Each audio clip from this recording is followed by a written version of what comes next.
자, 단원이 바뀌었는데 조합의 순열과 조합의 차이점 먼저 아셔야 돼요. 알았죠? 순열과 조합의 차이점. 일단 순열은 메뉴가 서로 다른 N개가 있는 것이에요. 조합도 마찬가지 여기에서 출발해요. 알았죠? 서로 다른 메뉴. 그러면 이 순열은 뭐냐? R개를 택해가지고 그것을 진열까지 들어가는 자체가 순열이에요. 조합은 뭐? 택한 것까지가 끝난 거예요. 알았죠? 택한 것 끝나는 건데 어쩌다가 이게 진열이 들어갔는데 진열이 들어갈 수도 있는데요. 알았죠? 진열이 들어갈 경우가 조합이 있을 수도 있는데요. 알았죠? 어떻게 구별하느냐 하면 얘가 순서가 있고 얘는 순서가 없어요.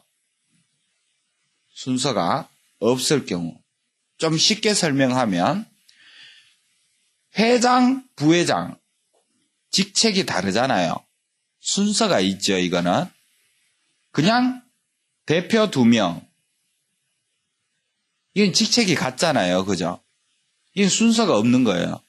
그렇게 구별하시면 돼요. 무슨 말인지 이해돼요? 그러면 딱 설명하면 5명이 있는데 그 5명일 회장, 부회장을 뽑는데요. 그럼 2명을 뽑아갖고 회장, 부회장 진열을 하는데 순서가 있죠. 이거는. 그럼 5P2라는 거예요. 근데 대표 2명을 뽑는다라고 하면 그냥 2명 자체를 그냥 뽑아내는 행위 아닙니까? 그죠? 이 직책이 같기 때문에 우리는 조합이 되는 건데요. 그러면 이 조합 기호를 이제 알아야 될 거 아닙니까? 그죠? 순열처럼 퍼뮤테이션 조합은 뭐냐? 우리 피자를 많이 먹잖아요. 컨비네이션이라 그래요. C. 앞에 뭐? N, R. 이것은 N개 중에서 R개를 택하는데 그 N 또한 서로 다른 N개예요. 서로 다른 N개라고요. 다른 N개. 그러면서 앞에 순열처럼 서로 같은 것도 있다 이 말이겠죠. 그죠? 맞나요? 뭐 그런 것도 있겠죠. 그런 건 생각해 봐야 되는 거예요. 그런 생각을 가지고 간다. 그러면 이걸 계산하는 방법을 이제 배우는데요. 그걸 선생님이 example 가지고 설명합니다. 예를 들어 갖고 A, B, C를 가지고 하는데요. 우리가 2개를 택한다, 2개를 뽑는다라는 거. 일단 기호를 배웠으니까 이거는 3개 중에서 2개를 뽑는 것은 기호는 어떻게 쓸까요? 기호 3C2를 쓰시면 된다 이 말이에요. 알았죠? 자, 그런데 이걸 계산하는 방법으로 가자 이 말이에요. 근데 우리는 이 조합 앞단원에 뭐를 배웠느냐면 순열을 배웠잖아요. 그죠? 그러면 순열은 이 2개를 뽑은 상태에서 진열하는 것을 우리는 순열이라고 배웠죠. 맞죠? 그러면 이 진열하는 것을 우리는 3P2라고 배웠는데요. 그죠? 여기까지를 이제 생각을 해보자 이 말이에요. 생각하면 2개 뽑는 경우 수는 진열하면 A, B도 있겠고 또 뭐 있을까요? A, C 있을 거고 한번 다 적어볼까요? 또 B, C도 있고요. B, A도 있고 그죠? 또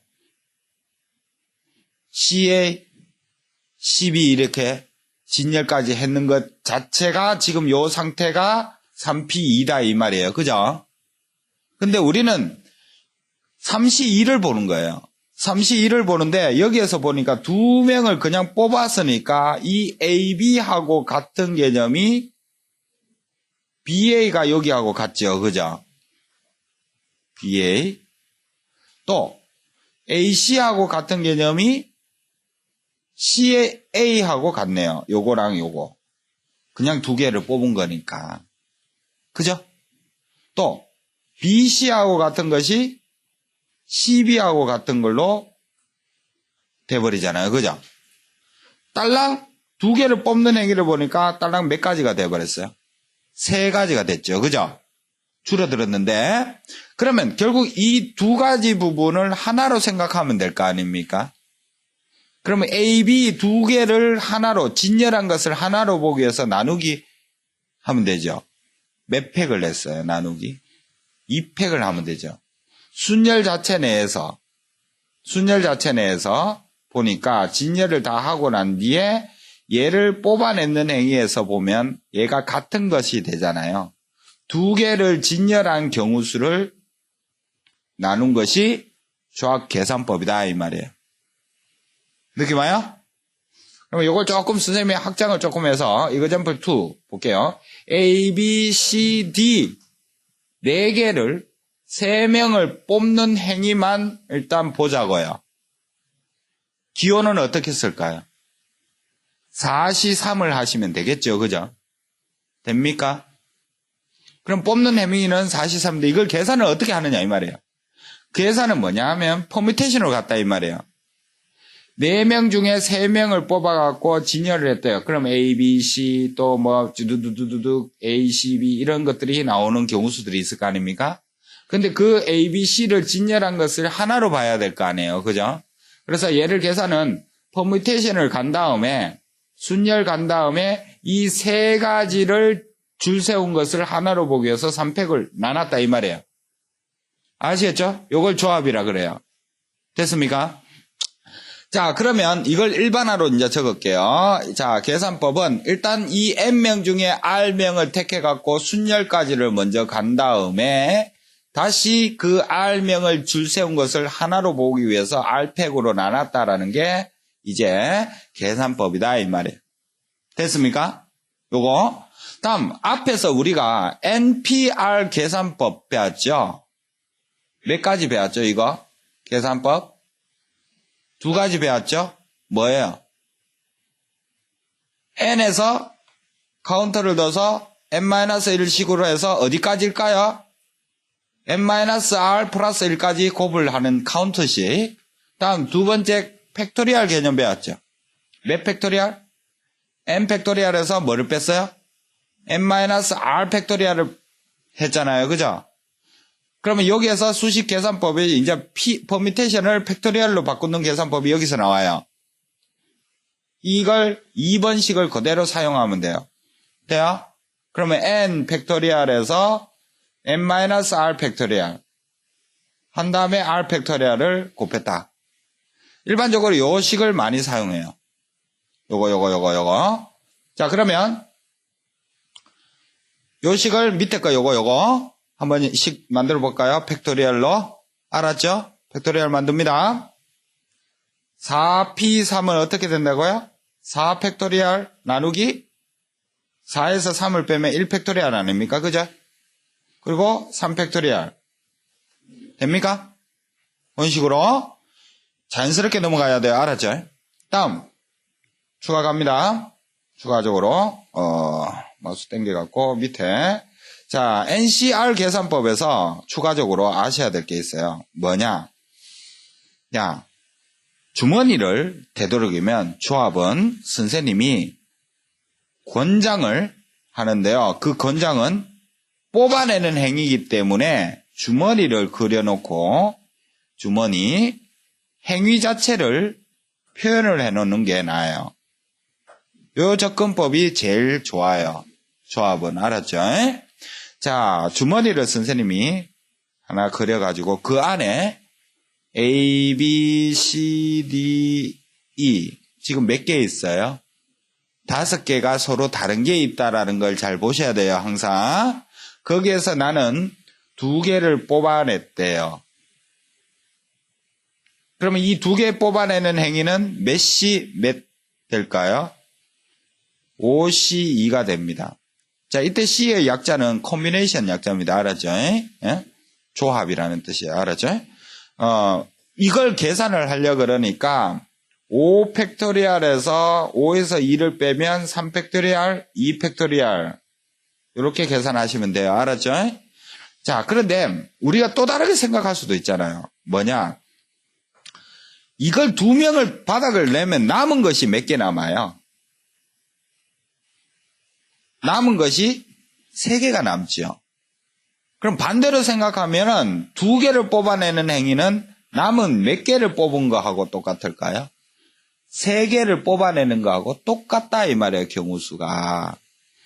그래서 옷이 2는 뭐하고 같다? 남은 개수 몇 개를 뽑아내는 거? 3개를 뽑아내는 경우 수하고 서로 어떻다? 같다라는 거예요. 이걸 잘 사용을 하셔야 돼요. 그러면 이걸 언제 사용을 하느냐 하면 3시 2가 5시 3은 이 5의 중앙점보다 넘어갔어요, 안 넘어갔어요? 이게 크잖아요. 이 5에 가까운 수면 적은 수로 가면 돼요. 조합을. 아시겠죠? 됩니까? 이런 상태. 자, 그러면 이걸 일반어로 적으면 NCR이 같은 것은 R개를 뽑아가 남은 개수 몇 개 남을까요? N-R개 남죠. 그래서 N개에서 우리는 N-R개를 뽑은 행위하고 똑같다라는 거. 요걸 알아두시라 이 말입니다. 알았죠? 돼요? 자, 그렇게 해서 우리가 계산을 들어갔는데요. 팩토리얼 계산법도 편한 애들이 있겠지만 선생님은 이 퍼뮤테이션 자체가 요거 이노마를 카운터식으로 계산을 하면 조금 더 나을 수도 있습니다. 알았죠? 4P3은 카운터에서 4 곱하기 3 곱하기 2까지 할 수 있을 거 아닙니까? 그죠? 나누기 몇 팩? 3팩. 이런 식으로 한 다음에 약분하면 4가 금방 나오잖아요. 이런 계산법도 많이 이용이 돼요. 편한 대로 하시란 말입니다. 알았죠? 팩토리얼이 편하면 팩토리얼을 쓰시고 카운터 쓰고 싶으면 카운터를 쓰시라 이 말이에요. 아시겠죠? 됐어요? 다음 성질 갑니다. 아직 더 있어요, 여러분. 조합 성질. N명 중에 0명을 뽑으면 몇 개일까요? 하나죠. 하나도 안 뽑는 행위 자체도 한 개에 들어가요. 알았죠? 돼요? 그리고 N명 중에 N명을 무디기로 한꺼번에 끄집어냈어요. 그럼 주문이 통째로 이렇게 끄집어내는 거니까 몇 가지가 될까요? 한 가지다 이거예요. 돼요? 또 하나 더 하면 NC1은 얼마일까요? N이죠. 이게 무슨 말이에요? 이 ABCD가 있는데 한 개를 뽑으면 ABCD 5가지 나올 거 아니에요. 그거 뽑는 의미. 그래서 이게 N개가 난생이 된다. 이 말입니다. 여기까지 알아두셔야 돼요. 돼요? 다음 추가 하나 요거는요. 선생님이 되도록이면 파스칼 삼각형 가지고 이용이 되기 때문에 선생님이 이 성질을 좀 파스칼로 알아놔 이 말하고 싶어요. 오케이? 이게 무슨 말이냐 하면 N명 중에 R명을 뽑는데 일단 한 명을 무조건 빼고요. 이 N명 중에 한 명을 빼버려요. 그럼 N-1 상태네요. 거기에서 R개를 뽑은 행위하고 다음에 N-1에서 R-1 뽑은 행위하고 똑같다라는 게 돼버리는데요. 요 성질은 따로 안 하고 뒤에 가서요. 파스칼 삼각형으로 선생님이 알아두는 것이 편하다라고 이야기를 해드릴게요. 알았죠? 예. 이거는 책에 있는 건데 그런 것 좀 있다라는 거 좀 알아두시면 돼요. 됐어요? 성질까지. 그래서 여러분들이 지금 조합이 전반적으로 순열과 다른 점하고요. 조합의 기본 정의는 순열 생각하고 난 뒤에 하나로 보기 위해서 2팩을 나눴다라는 그 기본 개념. 알았죠? 뽑는 행위 자체가 조합이라는 거. 됐어요? 매핑 마치겠습니다.